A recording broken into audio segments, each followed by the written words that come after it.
Sea of Solitude by Joe Games, released in July of 2019, is the latest in Electronic Arts' Originals program, where EA will publish smaller games and give a chance for smaller indie developers to get a big stage for their game and hopefully get it the exposure it deserves to get some smaller developers and smaller games the attention that some of the bigger games often get.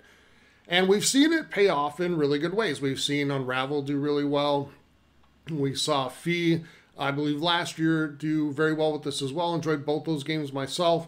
And Sea of Solitude is just the latest in that, coming out this year. So we've seen bits and pieces on Sea of Solitude over the last few years, and it's looked good every single time. It's a story about a young girl and how she overcomes sort of her own demons and monsters, dealing with depression, anxiety, etc., by facing down the monsters in her life and navigating through this world that is very reflective of what you experience when you're dealing with things like depression and anxiety.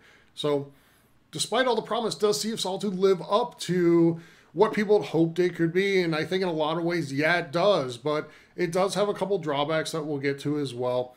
Overall, pretty decent game, but this will be our review for Sea of Solitude, played on the Xbox One. Just a quick reminder before we get started, though, if you haven't yet, please like this video. Tell us in the comments what you think about Sea of Solitude. Hit share as well. It really helps us out. And if you haven't subscribed to our channel here on YouTube yet, please do that. Also hit notifications so you never miss a new video when we go live. We're going to be doing a lot more video reviews in the future. It's something we're really excited about doing more and more of as we go.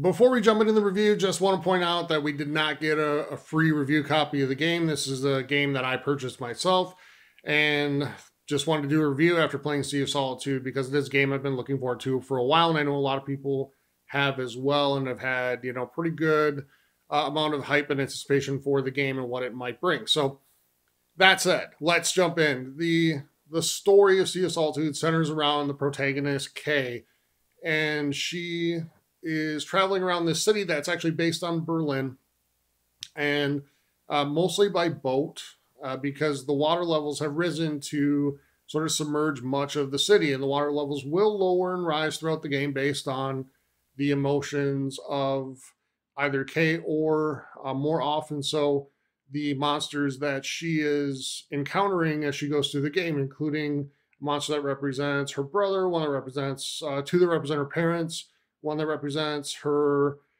boyfriend, and then a fourth one that she'll encounter repeatedly along the way, and then another one underneath the water, which can kill you if you mistime a jump or something like that when you're on foot.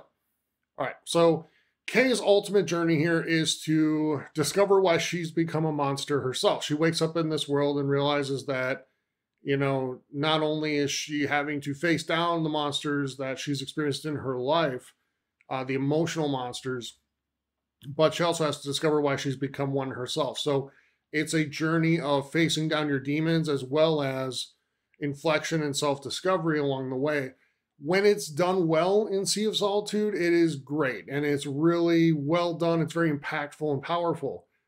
When it's not done as well, and we'll get to that when we talk about sort of a couple things that could be better with the game, then it comes across as a little hit you over the head and simplistic with the themes that it's presenting. And that's unfortunate because the themes are serious and they deserve that type of attention.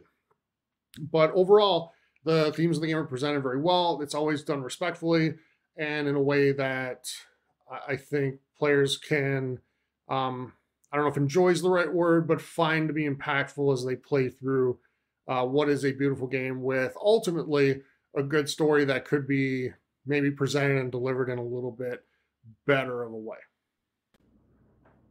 Visually, Sea of Solitude is absolutely beautiful. The game presents a very vibrant world, whether you are playing in the daytime or in the dark, and the colors that are on screen really provide a vibrant contrast to each other that serves to be immersive for the player and helps sort of amplify and drive home the thoughts, feelings, emotions that Kay's feeling as she sort of journeys through the world and experiences different things and interacts with different people from her life. And what a great job in terms of the way the water looks, the things like the birds flying, the message in a bottle that you can find in different places even look pretty cool. So just little things in the game really stand out in terms of making Sea of Solitude visually very impressive for a game of its scale. And the visuals in this game really do help to tell the story, especially with the monsters. And you'll see the eyes of the monsters go a long way towards telling what they're feeling and what they're thinking and what they're experiencing right now. And as I'll get to later, some of the most powerful storytelling done in Sea of Solitude is done when there's no dialogue at all. It's done through things like this, where you just see it in the character's eyes and know what they're thinking and feeling. And that's a tribute to the visual achievement that this game is, because they paid so much attention to that sort of detail that it serves not only as something where you say, hey, this game looks great, but also it serves as a device to help tell the story, which is when you know you're doing it right. The sounds in the game, Sea of Solitude, also really help to contribute to the world that you're in and make you feel part of that world. So things like the waves crashing, you'll hear the bells from the like buoys in the water, the different sounds of life that once existed in the city. And outside of some of the dialogue, all the sound in the game is fantastic. And we'll get to the dialogue in a second, but the sounds of the game, just the life of the areas that you're in, you can tell that they were once alive and that they were real places that Kay was and experienced, or the people that she knew and cares about experienced in their lives as, you know, living places full of people and full of life and full of emotion. That is there, and you can feel it while you're playing the game. So that's another great job by the team that put this game together, and it just contributes to what is overall a pretty solid experience when you play Sea of Solitude. So while Sea of Solitude has a lot of things going for it, and the vision is there and you can see it, and it's fun in a lot of ways, and it's a rewarding experience in many ways, there are some drawbacks to the game as well, and let's touch on those here too. So first, the puzzles and the combat just really aren't very difficult, which doesn't help the fact that the game isn't very long to begin with. So you're only going to get a few hours gameplay out of this, maybe 5, probably closer to 4 when it's all said and done. And I played this pretty slowly because I was doing it, you know, with the intent of doing a review for it. So I took a little bit longer, and still I felt like this game was over really quickly. But the combat, if you want to call it that, and the puzzle solving that exists when you get to sort of the boss level of, you know, the boss stage of each level, it's just not difficult. It's so easy to do. And if you die while doing it, you're blaming yourself, because you probably did something that you kind of feel sort of dumb for doing. And it's not game breaking. It doesn't take away from the experience per se, but it doesn't help drive home the points that they're making.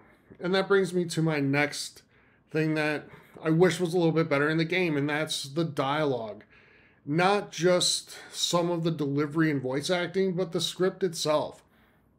And I say this out of total respect for what they're trying to accomplish, because I think what they're doing is not only important and relevant, it's something that you don't see a whole lot of in video games, and I think really has a place to tell a strong story. And while Sea of Solitude's story is really strong and powerful in a lot of ways, the script and the dialogue also sort of hit you over the head with some things in a pretty simplistic way. And I think some of it would have been better left to either not being said at all, or to being done in a much more subtle way, where it hits you as the player while you're playing.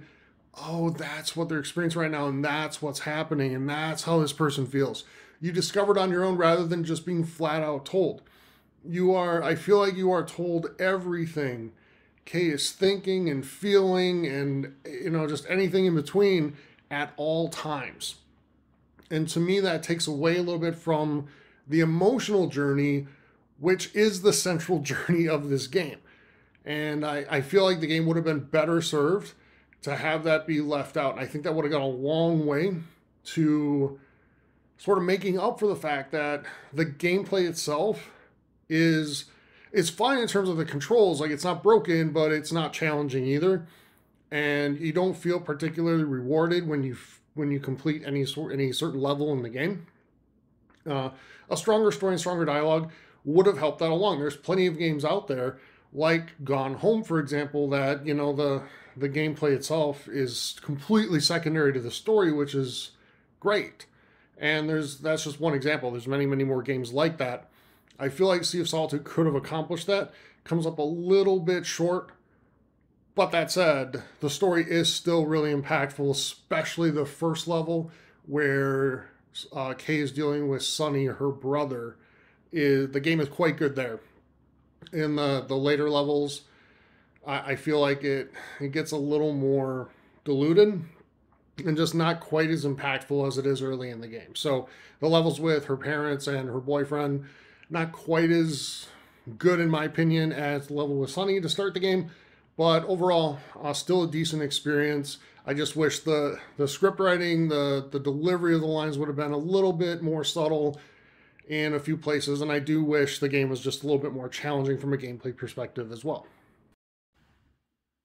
While the story and characters in Sea of Solitude are ultimately worth a playthrough at some point, it's up to you whether or not it's worth that $15 price point that it's at right now, because of the fact that some of the dialogue and delivery sort of takes away from the experience in the game, in my opinion, along with some really basic gameplay that just doesn't live up to what the rest of the game is and could be. Ultimately, I'm going to give this game a 3.5 out of 5. It is a good experience. I do recommend playing it at some point, especially if you like these types of games. But up to you whether or not it's worth that $15 at launch. So that'll do it for our Sea of Solitude review. Thanks for joining us. We'll be doing many, many more reviews through the rest of the year. Again, this is Tyler from the Gaming Hub. Thank you for joining us. We will talk to you soon.